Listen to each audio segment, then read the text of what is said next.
ये है सुशीला रावत, जिन्हें आज उत्तराखंडी फिल्मों की पहली महिला निर्देशक के तौर पर जाना जाता है। जब महिलाओं को घर से बाहर काम करने की इजाजत नहीं होती थी, उस दौर में उन्होंने गढ़वाली रंगमंच की ओर कदम बढ़ाया, जो आज तक जारी है। सुशीला रावत का जन्म 1949 को दिल्ली में हुआ था।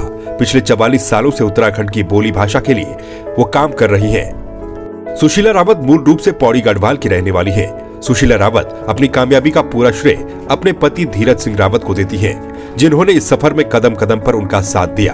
उन्होंने सरकारी नौकरी जारी रखते हुए पहाड़ के लिए कई काम किए। ये न सिर्फ पहाड़ की पहली महिला निर्देशक हैं, बल्कि सबसे ज्यादा गढ़वाली फिल्मों की कहानियां, पटकथा और संवाद लिखने में भी पहले स्थान पर हैं। 1977 में कन्हैयालाल डंडरियाल के नाटक कंचानुक्रम से शुरू हुआ सुशीला रावत का कलात्मक सफर आज तक जारी है। इन्होंने कैकु ब्यो कैकु ख्यो, जय भारत, चमत्कार, अदालत, समलोन, चोर के घर मोर जैसे कई नाटक किए हैं। आज इनके उत्तराखंड के प्रति समर्पण और इनके काम के लिए इन्हें उत्तराखंड की कई संस्थाएं सम्मानित भी कर चुकी हैं। नमस्कार, आप सभी का बहुत बहुत स्वागत है संवाद 365 में। आपके साथ मैं रेणु प्रीति। आज की भागदौड़ भरी जिंदगी में हर कोई खुश रहना चाहता है, आराम करना चाहता है, या यूं कहें तो मनोरंजन करना चाहता है। और फिल्में देखना मनोरंजन करने के लिए एक बहुत अच्छा माध्यम है, क्योंकि फिल्म देखने से ना सिर्फ हम मनोरंजित होते हैं, बल्कि फिल्में हमें बहुत अच्छा सामाजिक संदेश भी देती है। अब हम सभी उत्तराखंड के रहने वाले हैं, तो उत्तराखंड की फिल्मों को देखना हम सभी के लिए काफ़ी ज़रूरी हो जाता है, क्योंकि ये फिल्में हमें हमारे पहाड़ से जोड़ कर रखती हैं। आज के स्टूडियो में हमारे साथ खास बातचीत के लिए इसी पहाड़ी फिल्मों के विषय पर खास मेहमान, जो कि एक फिल्म डायरेक्टर हैं, एक्टर हैं और स्क्रिप्ट राइटर हैं, सुशीला रावत जी मौजूद हैं। बहुत बहुत स्वागत है सुशीला मैम आपका। नमस्कार। सुशीला जी, अभी आपकी एक फिल्म आने वाली है, जिसके लिए आप हाल ही में चंपावत भी गए हैं लोकेशन देखने के लिए। उस विषय पर आएंगे, लेकिन उससे पहले मैं चाहूँगी हमारे दर्शकों को आप अपना छोटा सा परिचय जरूर दें कि कहाँ से हैं आप उत्तराखंड में। नमस्कार दोस्तों, मैं यमकेश्वर ब्लॉक पौड़ी गढ़वाल से हूँ और बाय बर्थ वैसे तो मैं दिल्ली से हूँ, पर आपको जानकर बड़ा आश्चर्य होगा कि मैं जब 11th में कर चुकी थी तब तक मुझे कोई गढ़वाली का ABCD भी नहीं आता था, क्योंकि पर जब उसके बाद जब मैरिज हुई, ससुराल आई, तो वहाँ का परिवेश मैंने देखा, वो सभी लोग, तो मुझे बड़ी हीनता की भावना महसूस हुई। तब मैं हर गर्मियों की छुट्टियों में अपने गांव गई ससुराल में, और तब मैंने मतलब ये बोली सीखी, और धीरे धीरे फिर मैंने थिएटर ग्रुप ज्वाइन किया, थिएटर करा गढ़वाली में, और उसके बाद मैं अब आप लोगों के सम्मुख हूँ, आप देख सकते हैं, क्योंकि मैं अब बहुत अच्छा जो लिखती हूँ वो अपने गढ़वाली लैंग्वेज में ही लिखती हूँ। बिल्कुल, बहुत सुंदर, क्योंकि लगभग 20 सालों का आपका ये थिएटर का सफ़र रहा है। अगर हम बात करें, इससे पहले भी शायद आप एक्टिंग में थी और 20 सालों से आप फिल्मों को डायरेक्ट कर रही हैं। और जैसे कि आपने बताया कि आप दिल्ली की रहने वाली हैं और उत्तराखंड बोली को आपने सीखा, उसके बाद इस पर आपने काम किया। ये बहुत अच्छा संदेश उत्तराखंड की उन युवा पीढ़ियों को है जो आज अपनी बोली भाषा से दूर भाग रहे हैं। मैं आपसे ये जानना चाहूँगी कि आज आप एक महिला हैं, पहली महिला डायरेक्टर है उत्तराखंड फिल्म की, तो आपने महिलाओं के लिए कितनी फिल्में अभी बनाई हैं? मेरी ज़्यादातर जो फिल्में हैं महिला सशक्तिकरण को लेकर हैं। उनमें से एक मैंने फिल्म बनाई थी, क्या कहते हैं उसको, नई रोशनी, तो जो भ्रूण हत्या पे थी, और उत्तराखंड की वो पहली फिल्म थी जिसने भ्रूण हत्या का सब्जेक्ट उठाया था। और उसके बाद मैंने एक पीड़ा बनाई, उसमें पहाड़ की नारी की पीड़ा को दर्शाया। फिल्म लोगों ने बहुत बहुत पसंद करी, और यूका जो एक अवार्ड दिल्ली में होता था उसमें भी वो नॉमिनेट हुई। उसके बाद मैंने एक छम घुंघरू बनाई, जिसमें कि मतलब एक हमारी बदी जाति होती थी जो कि लुप्त हो गई है, उस पे जात पात को लेकर एक फिल्म का डेवलप किया मैंने। इस तरह मैंने बहुत सारी फिल्में, जो छोटी छोटी फिल्में थी, उसके बाद मैंने 2 दिन बनाई जो कि जात पात को लेकर थी, और वो सिर्फ बच्चों की फिल्म थी। और उस फिल्म में मैंने गांव के बच्चे लिए, गांव के कलाकार लिए, वो बच्चे लिए जिन्होंने कभी कैमरा फेस ही नहीं किया था।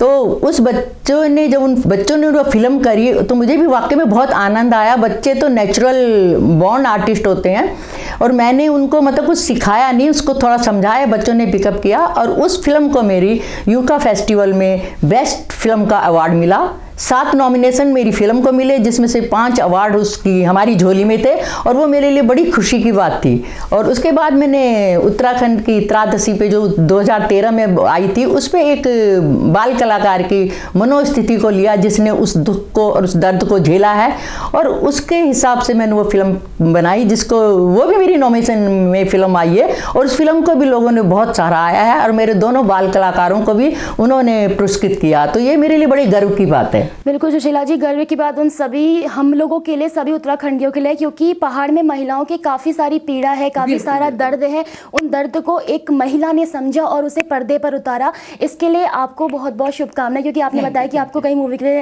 अवार्ड भी दिया गया है।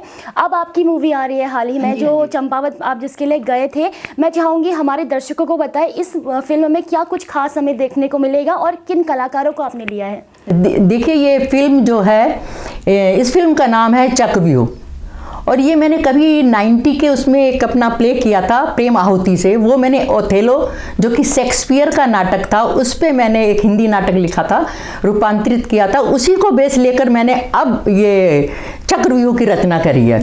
और इस चक्रव्यूह की रचना में मैंने जितने भी कलाकार लिए हैं, वह सब अपने अपने क्षेत्र में सशक्त हैं और सब अच्छे एक्टर हैं। जो कैरेक्टर जिस पर शूट किया है, मैंने उन्हीं लोगों को लिया है।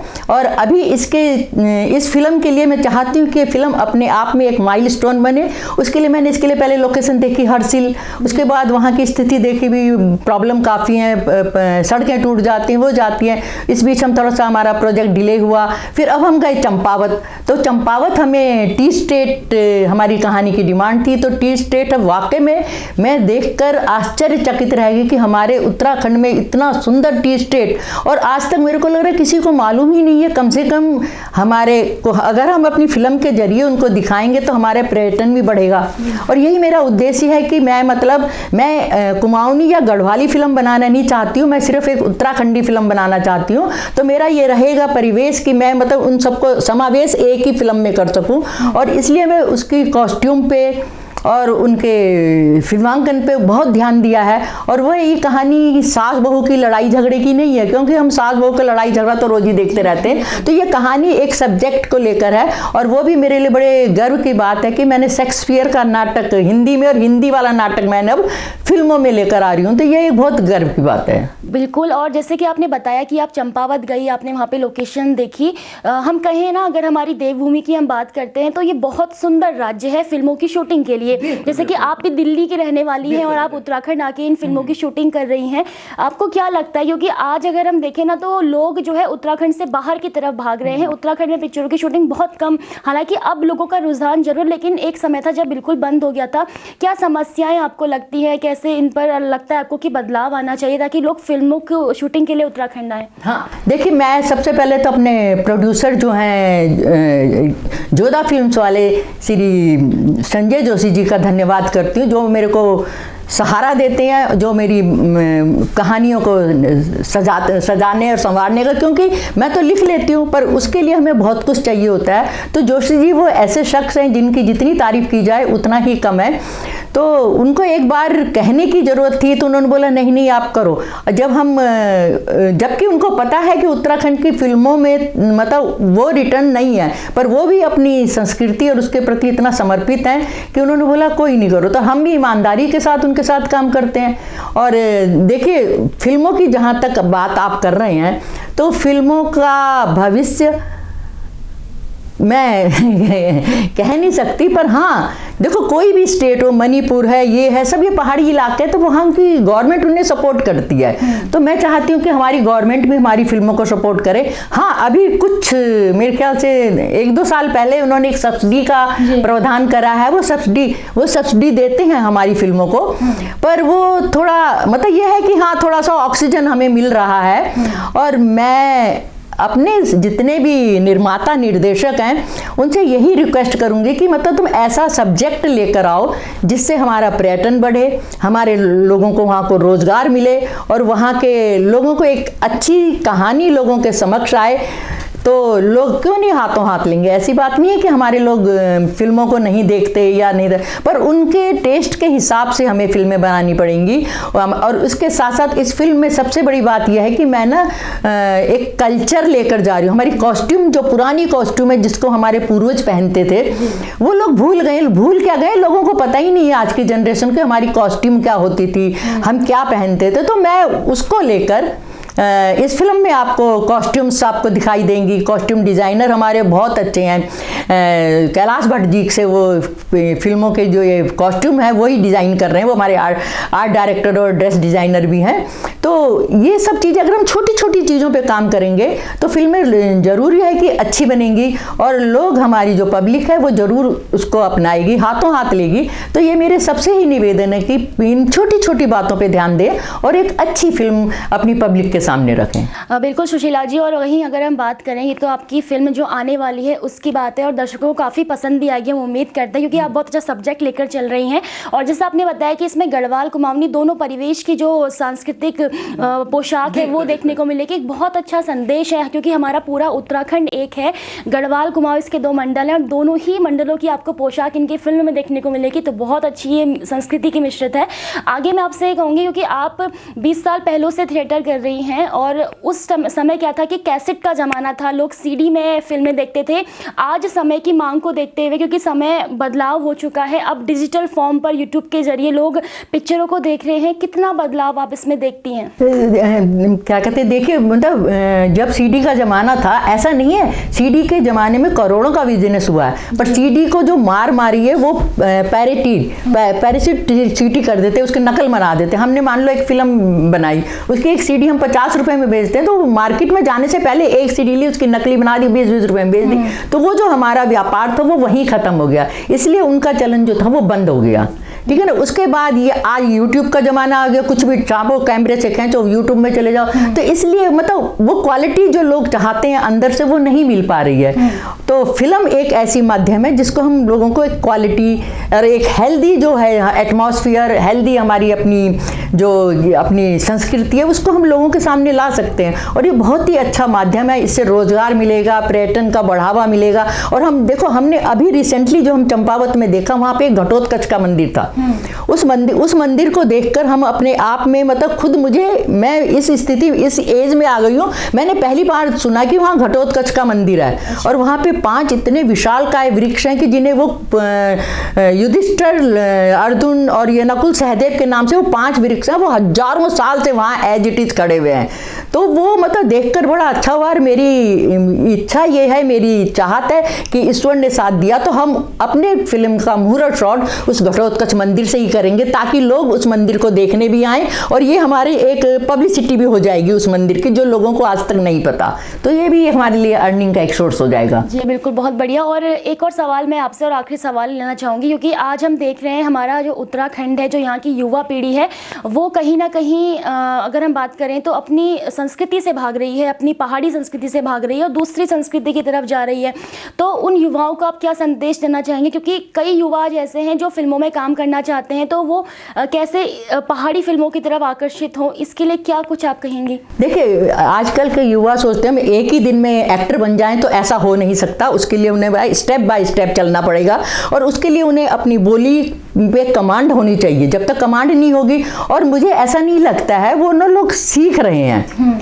मैंने कई जगह देखा। अभी मैंने देखा, अभी पिछले दिनों जब मेरा सीरियल आया था दूरदर्शन उत्तराखंड पे, भागीरथ प्रयास, तो उसमें वहाँ भी हमने देखा बच्चे यहाँ से जॉब छोड़ के उत्तराखंड में अपना बिजनेस कर रहे हैं। एक लड़का था, वो एप्पल से छोड़ के उसने वहाँ पॉलीफॉर्म्स बड़ा अच्छा खोला, मैंने उसको दिखाया।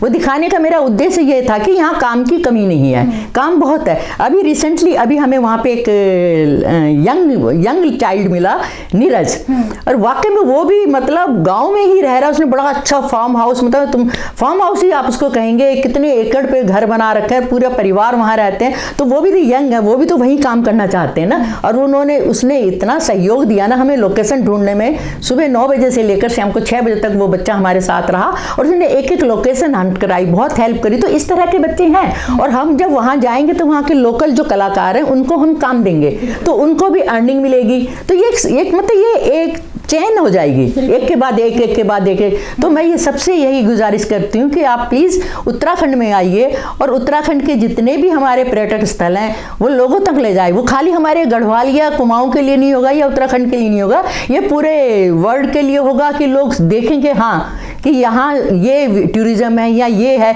उससे हमारे लोगों का क्या कहते हैं अर्निंग भी बढ़ेगी, हमारा उत्तराखंड भी चमकेगा और कमी नहीं है। अभी मुझे बड़ी खुशी इस बात की हुई है, उत्तराखंड में चाय बागान इतना खूबसूरत है कि इवन मेरी बिटिया ने ऑस्ट्रेलिया से मैसेज भेजा कि मम्मा मैंने आज पहली बार सुना कि उत्तराखंड में चाय बागान भी है। तो देखो ये अपने आप में ऑस्ट्रेलिया तक बात पहुंची है, तो कुछ तो हमने भेजा ना, कुछ तो हमने कमाया है ना। और ऐसे ही हम अभी आगे वहाँ पे एक बपुरा गांव था, उसके ऊपर भी अब गवर्नमेंट थोड़ा बहुत कर रही है, वहाँ टी स्टेट में उन्होंने प्लांट वगैरह लगा दिए हैं काफी। तो इसी तरह से छोटे छोटे प्लांट जो जिन मतलब मान लो नहीं होती खेती कोई बात नहीं, आप एप्पल लगाइए, नाशपाती लगाइए, कुछ जायफलों के वृक्ष लगाइए, अर्निंग भी आपकी अच्छी होगी और बच्चों को काम भी मिलेगा और लोग वहाँ रुकेंगे। चलिए एक और सवाल आपसे ले लेते हैं, वैसे तो आखिरी था लेकिन फिर एक और सवाल लेते हैं आपसे। आपकी फिल्म में आपने जो कलाकारों का चयन किया है किस आधार पर किया, क्या कुछ उसमें अगर बात करें तो क्या कुछ परेशानियां आई, और अब जब चयन हो चुका है तो कितने निखर के वो कलाकार आ रहे हैं? देखिए अभी जो मेरे कलाकारों का चयन एक अपने आप में सबसे बड़ी मतलब चुनौती जिसे बोलते हैं ना वो होती है। तो जो मेरी फिल्म के कलाकार है वो अपने आप में हर बंदा उस कैरेक्टर पे सही बैठेगा, ठीक है ना। और ये मेरा वो है एक तरह से चैलेंजिंग समझ लो, क्योंकि जहाँ आप काम कर रहे हैं वहाँ आपके मित्र भी होंगे और प्रतिद्वंदी भी होंगे, है ना। तो मैं मित्रों को लेकर नहीं, मैं प्रतिद्वंदियों को लेकर काम करती हूँ, ताकि प्रतिद्वंदियों को भी कुछ लगे कि यार हमें अब इससे और अच्छा करना है ना। तो इस चक्र को लेकर मैं चल रही हूँ, और जो मेरा चक्रव्यूह का चक्र है ना वो आप सब लोगों को बहुत पसंद आएगा। और मैं जोशी जी का फिर दोबारा से आभार प्रकट करती हूँ कि उन्होंने अपना मतलब आशीर्वाद हम लोगों को दिया और हम इस फिल्म के लिए तैयार हुए। और उसके साथ साथ मैं आपके संवाद 365 का भी बहुत बहुत धन्यवाद करती हूँ कि आप हम तक पहुँचे। आपका भी बहुत बहुत धन्यवाद सुशीला रावत जी, आप हमारे स्टूडियो में आई, आपने हमें हमारा समय दिया। और हम उम्मीद करते हैं कि सुशीला रावत जी की आने वाली फिल्म हमारे सभी उत्तराखंड के दर्शकों को ज़रूर पसंद आएगी और ज़रूर हमें इनकी फिल्म को देखना चाहिए, क्योंकि इनकी फिल्म ज़रूर एक संदेश देती है उन सभी पहाड़ी लोगों को जो पहाड़ को भी जोड़े रखेगा। तो फिलहाल के लिए इतना ही। हम उम्मीद करते हैं आपको हमारी ये खास बातचीत ज़रूर पसंद आएगी। फिर मिलेंगे एक नए खास मेहमान के साथ, तब तक के लिए मुझे दीजिए इजाज़त। नमस्कार। नमस्कार।